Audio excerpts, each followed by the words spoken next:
Jadi padang gurun itu digambarkan sebagai di tengah-tengah ketandusan, tiada air dan auman padang belantara. Ada auman bicara soal binatang liar, binatang buas, satu bentuk yang bersiap-siap menyerang Israel maupun Musa di dalam konteks ini, dalam konteks pengalaman hidup mereka, itu wajah padang gurun di dalam konteks Musa dan Israel. Lalu kalau kita lompat dengan pengalaman kita hari ini, kalau kita bicara wajah padang gurun pada masa kita hari ini adalah kira-kira apa saja sih? Nah, padang gurun di masa kita ya itu bisa berarti bisa banyak hal, ya merawat keluarga yang sakit dalam waktu yang lama tanpa pertolongan dan kebebasan.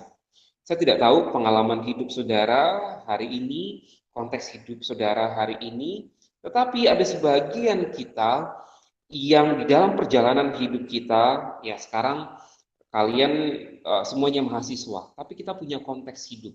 Ya, kita punya situasi hidup. Bisa jadi hidup kita saat ini ada di dalam masa-masa merawat keluarga yang sakit dalam waktu yang lama tanpa pertolongan dan kebebasan. Kita kayaknya nggak bisa lepas dari merawat anggota keluarga.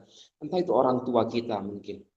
Dan kita nggak punya waktu bebas. Ada loh uh, seorang uh, muda yang akhirnya sampai tua tidak bisa memiliki kehidupan pribadi. Karena apa? Karena dia harus merawat orang tuanya. Dan itu bukan pergumulan yang gampang. Mungkin dia memutuskan untuk tidak menikah. Mungkin memutuskan untuk tidak melanjutkan kuliah. Karena apa? Ada orang tua yang harus dirawat, yang nggak bisa ditinggalkan. Itu tanda kutip padang gurun uh, umat Tuhan hari ini. Kemudian kondisi fisik yang sedang sakit sehingga terbatas. Ya, satu fase perjalanan hidup kita sedang melewati perjalanan hidup yang disebut dengan kesakitan. Ya, entah itu kesakitan fisik apa saja yang membuat kita terbatas, yang membuat kita tidak bisa menikmati hidup. Ya, hidup kita seperti tandus. Ya, ada banyak auman tanda kutip di kiri kanan kita yang bersiap menerkam kita. Kemudian kita hidup di dalam satu fase luka hati karena relasi yang rusak. Ya, kita mengalami satu perjalanan hidup yang tidak mengenakan. Bisa dengan keluarga, bisa dengan pacar kita, bisa dengan siapa saja, orang-orang yang dekat dengan kita. Dan itu menjadi tanda kutip padang gurun yang kering kerontang yang kita nggak bisa menikmati apapun di dalam situasi itu. Kebosanan tanpa ujung, ya pandemi sejak Februari atau awal Maret, ada banyak kita mulai memikirkan kapan ini berakhir, kapan ini selesai. Ya, saya punya anak kecil yang berusia 6 tahun sudah masuk SD. Dia setiap hari bertanya, kapan COVID selesai? Kapan COVID selesai? Karena apa? Karena dia sekolah nggak bisa menemui temannya, masuk kelas 1 SD, ada 25 anak, tapi dia nggak pernah kenal secara fisik, nggak pernah bertemu secara fisik. Ada wali kelas yang baru, yang setiap hari menyapa, tapi cuma di dunia maya. Dan kemudian hari-harinya dihabiskan di rumah. Teman-teman, uh, menyenangkan melihat gadget, tapi tidak dalam waktu yang lama. Dan itu sangat membosankan. Saya yakin kalian juga punya pengalaman yang sama hari ini. Ya, meskipun teman-teman mengatakan kita ada di dalam new normal, tetapi tampaknya abnormal. Ya, itu yang kita alami hari ini. Kemudian ketidakpastian masa depan akibat pandemi COVID-19. Tadi ada yang bilang duka semua kayaknya. Ya, kita punya pengalaman selama pandemi ini kayaknya duka semuanya. Ya, kemudian ada yang sedang menyusun tugas akhir tapi bagaimana menyelesaikan ini? Nggak bisa ke kampus dengan daftar pustaka yang harus dipenuhi, ujian pun ujian nggak. Ini untuk apa? Bekerja nanti seperti apa? Belum lagi moratorium-moratorium yang dilakukan oleh pemerintah, kita nggak ngerti. Ya, kita sedang melewati satu fase, yaitu padang gurun. Dan itu membuat teman-teman akhirnya merasa kita mengalami kematian, ketidakberdayaan. Ya, kita menjadi seperti raksasa tidur, yang sebenarnya kita adalah raksasa, yang sebenarnya kita punya kemampuan, kita punya sesuatu, ya diciptakan untuk melakukan pekerjaan baik, tetapi hari ini seperti tidak bisa ngapa-ngapain. Ya, sebentar lagi ujian, untuk aku bisa nggak? Ya, ada banyak hal, kekhawatiran-kekhawatiran yang sedang kita hadapi hari ini. Tetapi satu hal yang bisa kita lihat, sebagaimana bangsa Israel melewati padang gurun,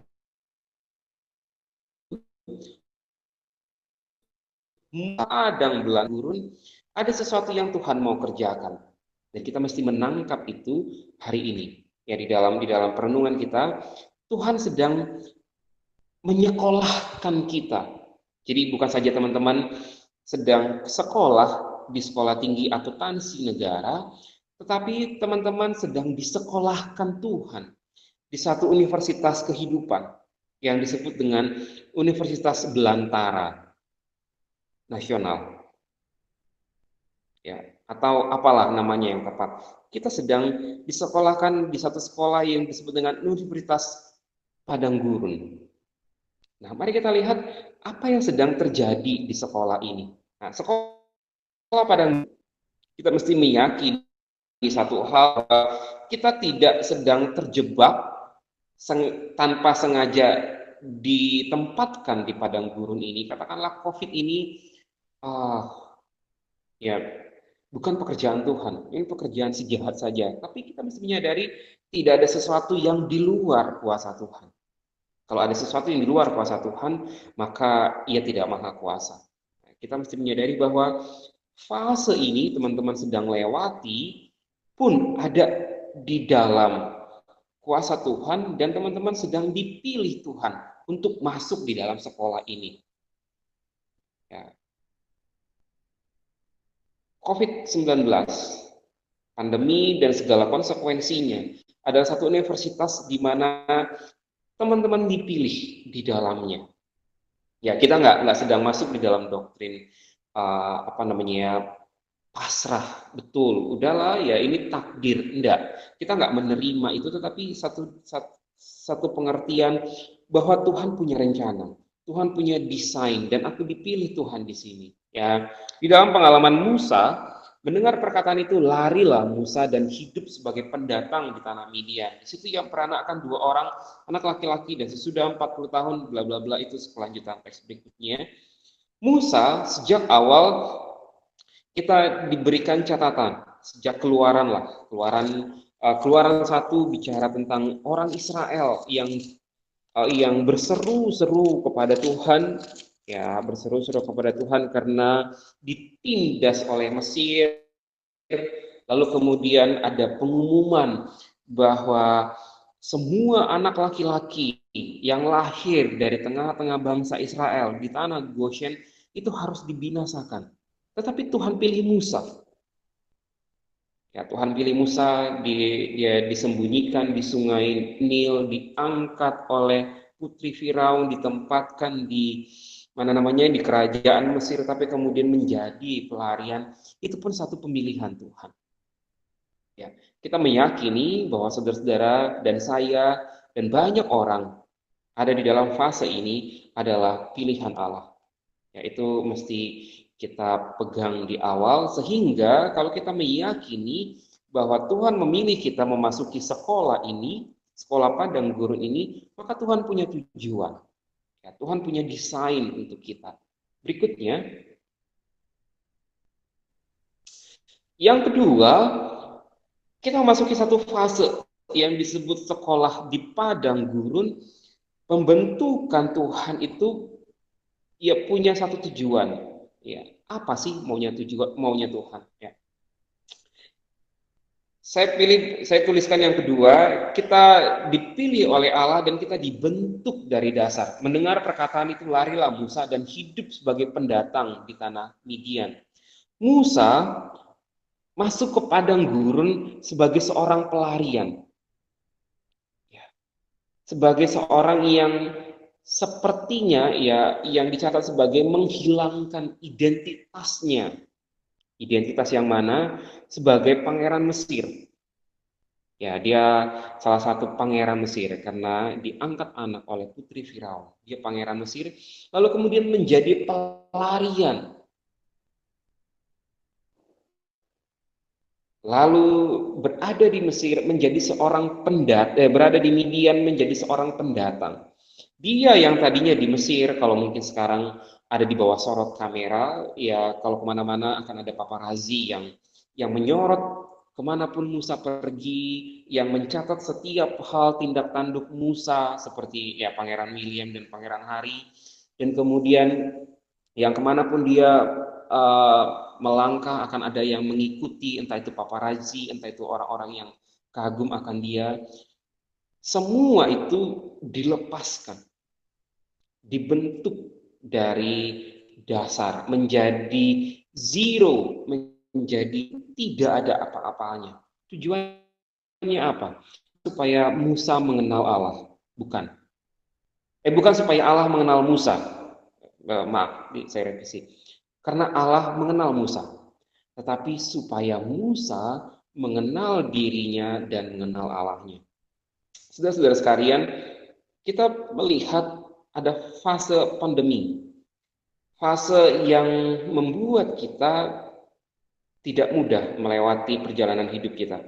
Tetapi di dalam fase ini kita bisa melihat ada satu pembentukan yang sedang dikerjakan Tuhan.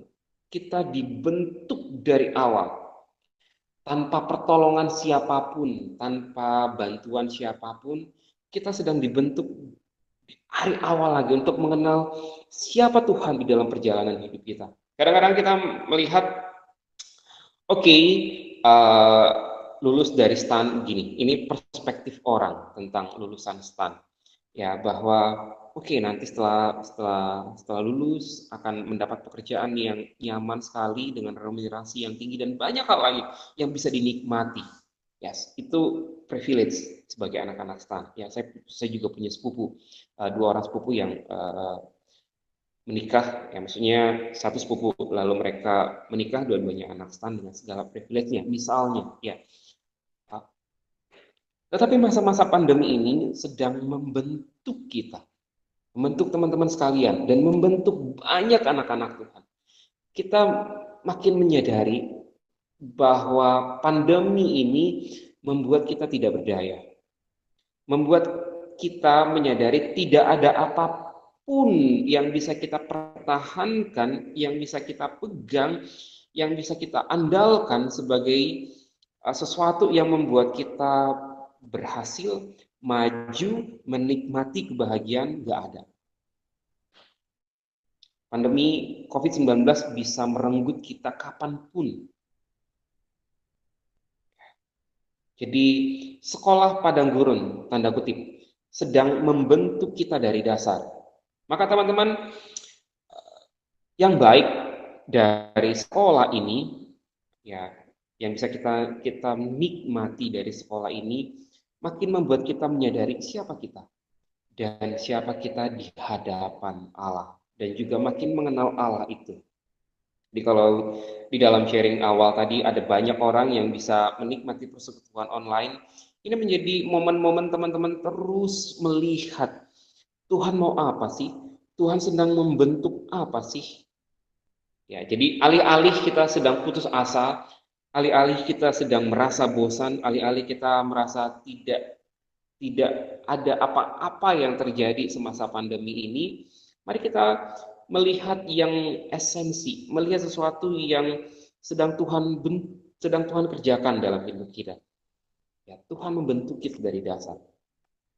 Musa dimasukkan Tuhan di dalam sekolah padang gurun, membentuk dia dari awal. Ya, itu menjadi modal penting bagi dia nanti ketika memimpin 2 juta bangsa Israel yang tegar tengkuk 40 tahun di padang gurun menjadi modal untuk dia, untuk bisa memimpin 40 tahun lagi, memimpin 2 juta orang yang keras kepala. Oke, itulah sekolah padang gurun, bahwa kita dipilih Tuhan masuk dalam sekolah itu, dan kemudian Tuhan sedang membentuk kita dari dasar di sekolah itu. Ketiga, dan ada dalam situasi yang tidak nyaman. Ya. Kita bisa membayangkan, Musa itu dibuang ke ke sungai Nil. Ya berarti kita mesti menangkap di Mesir itu ada sungai yang besar sekali yang bernama Sungai Mesir, yang bernama Sungai Nil. Berarti Musa hidup di sekitar atau di dekat kelimpahan air. Dan sekarang Musa menjadi pelarian, menjadi pendatang di Midian. Itu 3 identitas yang tidak menyenangkan. Ya, dia seorang pelarian, berarti pernah berbuat kasus, ya dia membunuh tentara Mesir, meskipun niatnya baik. Lalu yang kedua, dia menjadi pendatang. Di Mesir, Musa itu pangeran yang empunya kerajaan. Tapi kemudian di Midian, dia cuma pendatang. Bahkan warga pun tidak. Warga asli pun tidak. Dia cuma pendatang. Lalu yang ketiga, Musa itu hidup di Mesir dengan segala kelimpahannya. Tapi kemudian di Midian, dia hidup di padang gurun yang jauh dari air. Yang ada kering kerontang, bibir pecah-pecah. Itu yang dia alami di Midian. Dan dia cuma menjadi pengembala domba, pun bukan dombanya, domba mertuaku. Ini situasi yang tidak menyenangkan. Ya, teman-teman sekalian, kita sedang ada di dalam fase ini, dan ini menjadi pembentukan Tuhan untuk kita di dalam situasi nggak nyaman. Ya, melewati COVID yang teman-teman nggak tahu, saya sendiri pun nggak tahu kapan ini akan berakhir. Ya, kapan ini akan selesai? Kita kembali ke sedia kala, menjadi normal kembali seperti dahulu sebelum ada COVID. Tapi tampaknya tidak ke sana. Ada new normal, normalitas yang baru. Dan ini menjadi sesuatu yang tidak menyenangkan. Ya, teman-teman, sekarang kita punya kehidupan rohani yang nggak bisa terjaga dengan baik. Karena apa? Ya, situasi seperti ini nggak pernah kita jalani. Kita bersekutu di kampus. Kemudian kita menjalani perkuliahan yang tidak normal. Dulu kita bisa bertemu di kampus, bertemu dengan dosen, bisa mengerjakan tugas berkelompok, bertemu orang, bisa ke perpustakaan, bisa kemana saja, berkumpul bersama-sama yang lain, mengerjakan tugas, mempersiapkan diri dengan belajar bersama dengan orang-orang lain, mengerjakan tugas akhir dengan serius di kosan, entah di kampus. Sekarang itu semua nggak bisa dilakukan. Di rumah, ya pada waktu tertentu itu bisa menjadi tempat yang nyaman. Tapi rumah pada situasi tertentu pun bisa menjadi neraka. Ya maksudnya, ya neraka dalam tanda kutip ya, menjadi tempat yang penuh konflik.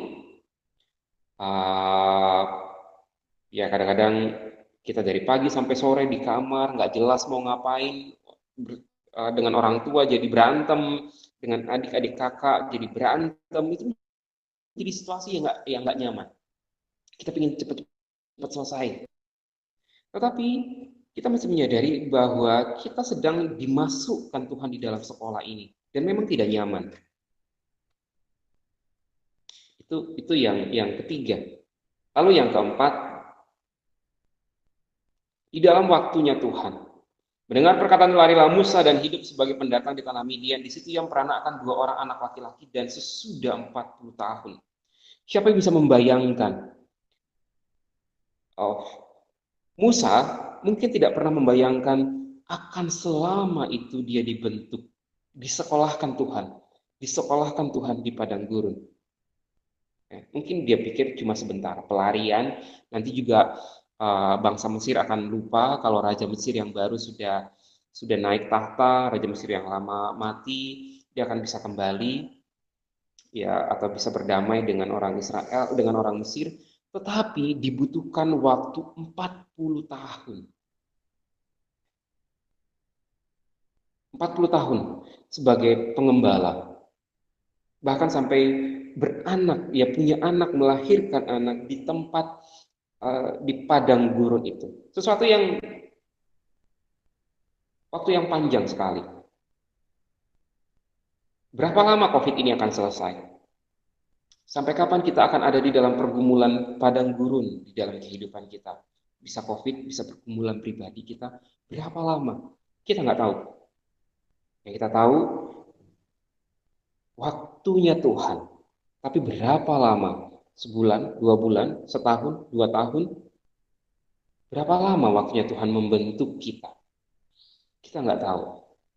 Ya, tetapi di dalam situasi itu, kita mesti menyadari kita sedang dibentuk Tuhan di dalam waktunya Tuhan.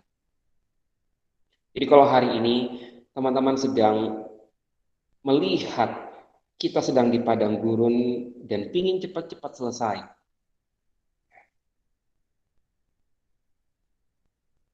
mungkin tidak seperti waktu yang kita pikirkan, mungkin tidak seperti waktu yang kita inginkan.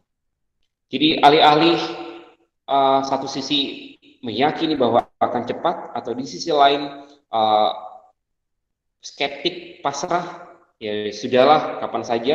Mari melihat, oke, sekarang aku ada di dalam sekolah padang gurun. Aku mau berkenan untuk dibentuk Tuhan di dalam situasi ini, di dalam masa-masa ini. Ya.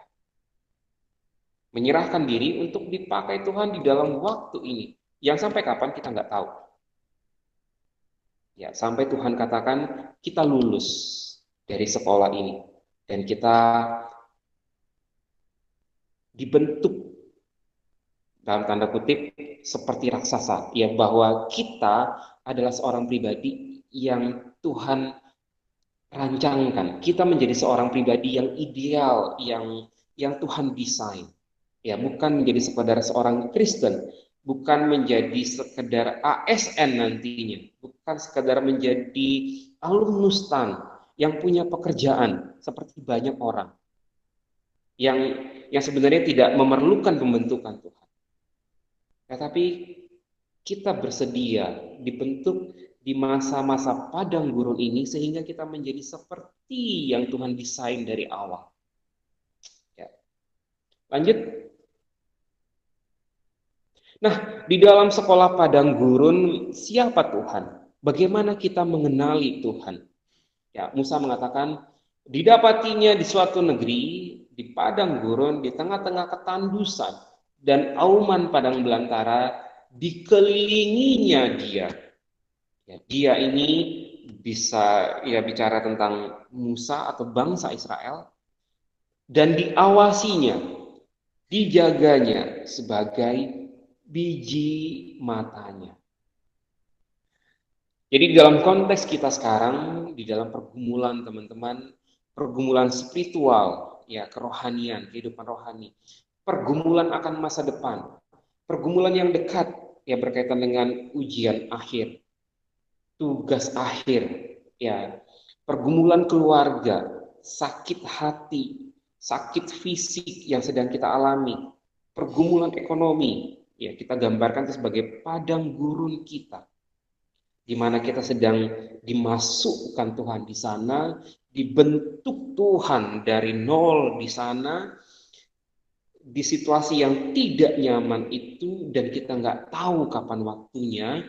Ada satu hal yang pasti, bahwa Tuhan melingkupi kita, melihat kita. Dia bukan Tuhan yang jauh dari kita, bukan Tuhan yang meninggalkan kita, tapi Tuhan yang menjaga kita seperti seorang gembala, dan kita diperlakukan sebagai biji matanya, the apple of God's eyes. Jadi biji mata Tuhan. Nah, teman-teman, kita menafsirkan ini, biji mata Tuhan apa sih? Biji mata Tuhan, jadi biji mata Tuhan, kalau teman-teman lihat di cermin, mata kita ada biji mata kita, ya bagian yang hitam, ya itu biji mata itu, ya bola mata itu. Nah, bagaimana tubuh kita memperlakukan biji mata? Ya sederhananya, kita akan melindungi, ya secara otomatis, apa namanya, ketika ada debu, ketika ada benda tajam, ketika ada cahaya yang berlebihan, ketika mata mulai lelah, kita akan berkedip. Ya, kita akan melindungi bagian yang lain dari mata, akan melindungi mata kita. Supaya apa? Supaya dia tetap berfungsi, supaya dia tetap bisa melihat. Nah, demikianlah Musa melihat bagaimana Tuhan bersikap di tengah-tengah padang gurun kehidupan Israel. Di tengah-tengah padang gurun kehidupan Musa. Tuhan mengelilingi, mengawasi, menjaganya sebagai biji matanya. Nah, inilah yang menjadi penguatan bagi saudara dan saya di tengah-tengah situasi sekarang, bahwa kita menghadapi sekolah padang gurun, ya, yang rumit, yang menjenuhkan, yang melelahkan, yang nggak tahu kapan akhirnya, yang nggak tahu pergumulan apa yang akan ada di depan. Untuk apa itu semuanya? Membentuk kita menjadi pribadi yang dikehendaki Allah. Bagi Musa, menjadi seorang pemimpin atas bangsa Israel. Bagi bangsa Israel, menjadi umat Tuhan yang nantinya menjadi cerminan dari Allah. Bagi saudara dan saya, mengapa kita perlu ada di dalam sekolah padang gurun ini? Tuhan sedang membentuk kita yang menjadi pribadi yang diinginkannya. Masing-masing kita unik. Saudara dan saya punya desain yang unik. Tetapi hal yang sama adalah kita menjadi cerminan Allah. Kita menjadi murid-murid Tuhan. Dan sekarang kita sedang dibentuk di dalam padang gurun ini. Tetapi pengharapan bagi kita, ya kita diberikan pengharapan bahwa kita dikelilinginya. Di tengah-tengah padang gurun itu kita dilingkupinya. Dan matanya tertuju kepada kita. Tuhan tidak pernah tidur, Tuhan tidak pernah lalai, Tuhan tidak pernah abai kepada saudara dan saya. Kadang-kadang kita memikirkan, di mana Tuhan di dalam situasi ini? Ya, entah itu pergumulan keluarga, pergumulan ekonomi, pergumulan studi, atau bahkan COVID ini, di mana Tuhan di dalam situasi ini? Tuhan mengawasi kita. Dan Tuhan menjaga kita supaya tidak jatuh ke dalam pencobaan, tidak jatuh kepada penghujatan kepada Tuhan. Dia pelihara kita. Dan semua itu digambarkan seperti, ya kita diperlakukan seperti biji mata Tuhan. Kalau Tuhan itu digambarkan sebagai manusia, punya fisik, dia memperlakukan bangsa Israel, dia memperlakukan Musa, dia memperlakukan kita seperti dia memperlakukan biji matanya. Ya, ini menjadi janji yang meneguhkan kita untuk terus maju di dalam situasi ini, untuk terus bersedia dibentuk di sekolah padang gurun ini. Sampai akhirnya kita lulus. Sampai akhirnya kita lulus magna cum laude. Kalau kata Paulus, aku sudah mengakhiri pertandingan yang baik. Ya, bukan cuma pertandingan, tapi aku sudah mengakhiri pertandingan yang baik dan sudah mencapai garis finish. Dan aku memperoleh mahkota kehidupan itu.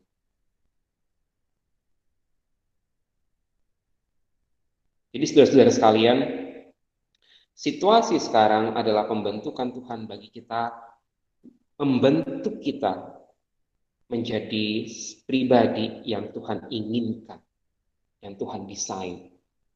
Ya kalau tema kalian bicara tentang giant, ya kita satu pribadi yang unik. Dan ini ada masa-masa pembentukan Tuhan. Tuhan sendiri yang sedang membentuk kita. Dialah subjeknya dan dia punya pekerjaan membentuk kita dan kitalah objeknya. Yang meyakinkan kita untuk bersedia ada di dalam sekolah ini bahwa dia mengelilingi, mengawasi, menjaga kita sebagai biji matanya. Dengan demikian, apa yang menjadi respon saudara dan saya di dalam situasi ini? Putus asa? Tentu tidak. Itu ekstrim yang lain yang tidak pernah Tuhan kehendaki dari sekolah padang gurun. Bahkan itu Tuhan tidak kehendaki dari Musa, dari bangsa Israel. Bangsa Israel pernah mengeluh, aduh Tuhan, lebih baiklah kami kembali ke Mesir. Ya meskipun jadi tawanan di sana lebih enak ketimbang di padang gurun ini. Tidak. Tuhan tidak menginginkan hal yang demikian terjadi dan Tuhan tidak mendesain sekolahnya untuk itu. Untuk kita putus asa, untuk kita ya sudahlah memang sudah begini aja. Atau ekstrim yang lain adalah Tuhan tidak ada. God is dead, kata Nietzsche. Sekarang waktunya kita berjuang untuk diri kita sendiri. Enggak. Ya bukan, tidak di ekstrim yang putus asa atau ekstrim yang lain yang mengatakan Tuhan tidak ada, sekarang waktunya aku yang mengusahakan hidupku sendiri. Enggak. Tetapi kita mesti ada di dalam satu posisi yang tepat bahwa Tuhan tetap bekerja di dalam situasi ini, sedang membentuk aku di dalam situasi ini, dan aku mau dan aku bersedia ikut di dalam pembentukan Tuhan itu dan meyakini bahwa Dia akan membimbing aku. Ya, tadi ada yang menyeletuk, kita sudah merdeka, kenapa diuji lagi? Ya, ya itu pasti candaan berkaitan PKA ya. Teman-teman menghadapi UAS dengan segala kesulitannya, saya nggak tahu kesulitan makin sulit atau makin mudah teman-teman hadapi, itu pun fase di dalam perjalanan hidup kalian sebagai seorang mahasiswa, sebagai seorang murid Tuhan. Mari meyakini bahwa Tuhan akan pimpin kita, bahwa Tuhan akan mengelilingi, akan mengawasi, akan menjaga kita, akan memberikan kita hikmat, akan memberikan kita kemampuan untuk melewatinya. Kiranya saudara dan saya diteguhkan oleh kebenaran firman ini sebagaimana Musa meresponi di ujung perjalanan hidupnya, kiranya kita pun tetap melihat ya, fase yang sedang kita jalani, kita tetap melihat bahwa Tuhan mengelilingi, mengawasi, dan menjaga kita. Tuhan memberkati. Mari kita berdoa.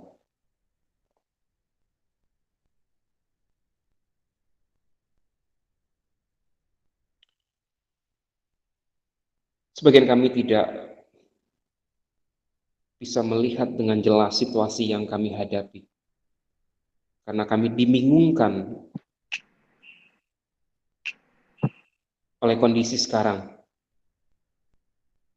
Kami terbiasa dengan satu kondisi yang normal, bisa bertemu dengan saudara seiman, bisa hadir di kampus bertemu dengan dosen dan teman-teman mahasiswa, bisa mempersiapkan diri untuk ujian dengan baik di kos-kosan, mengerjakan tugas akhir dengan konsentrasi baik di perpustakaan.